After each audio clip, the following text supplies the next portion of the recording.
Cuando estás en México, tú reniegas de tu religión cristiana. No te sientes cristiano en ese momento. No, yo una vez que me voy de mi casa, mi mamá, las últimas palabras de mi madre a los 14 fue, cuando te vayas, ella pensando que yo no me iba a ir nunca, me dijo, cuando te vayas de esta casa, vas a encontrar en la calle que no vas a poder ser de uno o del otro, no vas a poder andar en el medio, sos, perdón, de uno o del otro. Y dije, ¿de qué?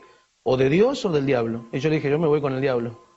¿Y tuviste 10 años con el diablo? Sí. Renegando de tu religión. Sí, porque, don Francisco, usted tiene que entender que en el mundo cristiano, o los creyentes, que entienden del poder de Dios, también conocen del poder del enemigo. Y yo quería utilizar, si bien yo había nacido en un lugar cristiano y entendía ese poder, quería manipularlo a mi favor. Y hay algo que cambia tu vida, hay algo que es un quiebre total. Total, un antes y un después. Llegamos a la Ciudad de México para un evento importante de rock, que auspiciaba un canal de música muy famoso, y bueno, yo salgo a comprar unos instrumentos, y bueno, somos secuestrados, somos abordados por un grupo así, comando. Y tú eras exitoso artísticamente. Artísticamente nos estaba yendo, era como que estaba llegando mi momento, por eso, digamos, era la impresión mía, digo, ¿por qué? ¿Por qué ahora, no? Porque era mi momento, era mi oportunidad, después de haber tantos shows. Me están secuestrando con engaños, porque primero me dijo que era un vendedor de instrumentos, muy bien vestido el muchacho, y yo creo en él, lo sigo. ¿Esto fue en México? En México. Y nos dirigimos hacia una zona donde, bueno, finalmente me terminan secuestrando a mí y a toda la banda. Digamos, salen 5 hombres más y, bueno, nos rodean armados. ¿Y qué pasa ahí? De ahí nos llevan a Tepito. Y ahí empieza el verdadero rock and roll, porque ahí yo dije, bueno, acá no salgo más, acá me matan.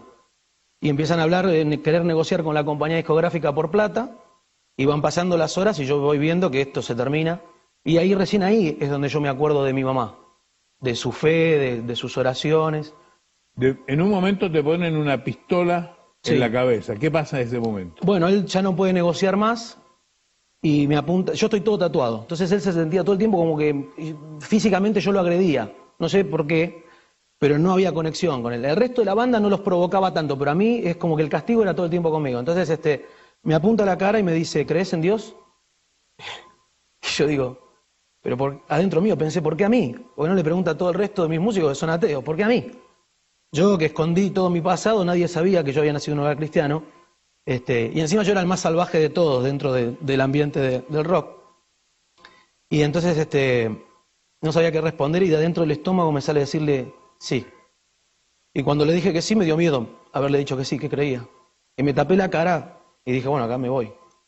Y por lo contrario, esperé, y cuando lo vuelvo a mirar, el muchacho me hace con el arma, me dice, si me hubieras dicho que no, te hubiera matado.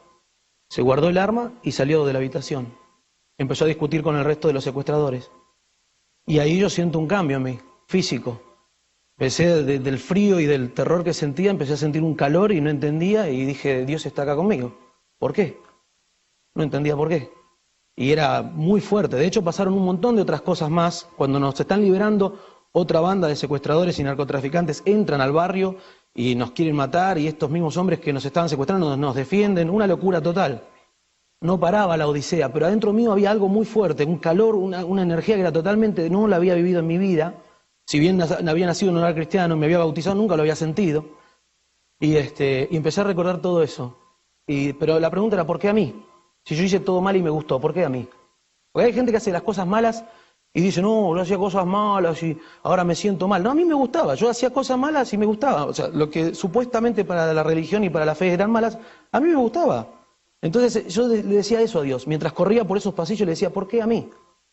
Entonces, bueno, más tarde nos liberan, logramos llegar al hotel, ahí estaba la gente, la policía, la gente de la embajada, y nadie se atemorizaron, así que nadie nos dijo nada. Entramos, llegamos a la suite, y yo me arrodillo en el baño y le digo a Dios, ¿por qué? ¿Por qué a mí?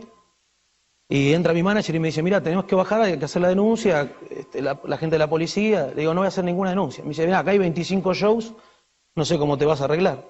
Y fue la primera vez, don Francisco, que empiezo a hacer otro Pablo. Y le respondí, bueno, mira, Dios se va a encargar de esos juicios.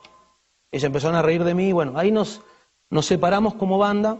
¿Volviste a tu casa de Argentina? Me tomo un avión y cuando llego están los periodistas en Argentina, pero bueno, yo les pido por favor que no me interesa hacer una nota de ese estilo.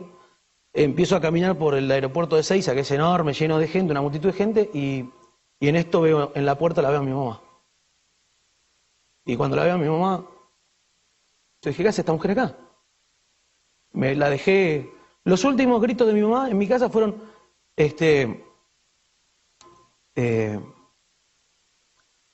los últimos gritos de mi mamá, ella, yo sé en quién deposité mi fe, gritaba. Y yo la escuchaba de media cuadra, más o menos. Y yo dentro mío estaba orgulloso de irme. Así que la encuentro a mi mamá ahí y me quedaba esa impresión todavía. O sea, estaba mi mamá, pero me quedaba esa impresión de esa mamá controladora, de esa mamá de estar educándonos constantemente, orando por nosotros.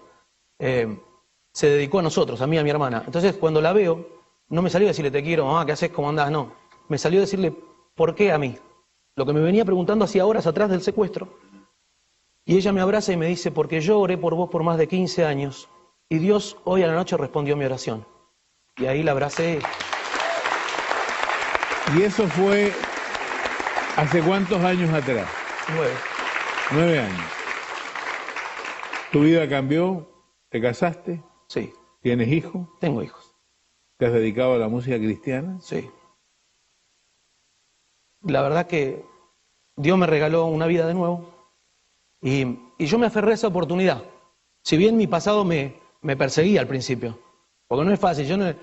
Cuando hablo con los chicos o con los jóvenes, les digo, no es fácil. Yo no les quiero vender que de la noche a la mañana conoces a Dios y te cambia la vida. Pero cuando conoces a Dios se abre una puerta. Y cuando vos empezás a caminar hacia esa luz, son esos pasos tuyos que vos vas dando, Él te va acompañando y ahí empieza a cambiar.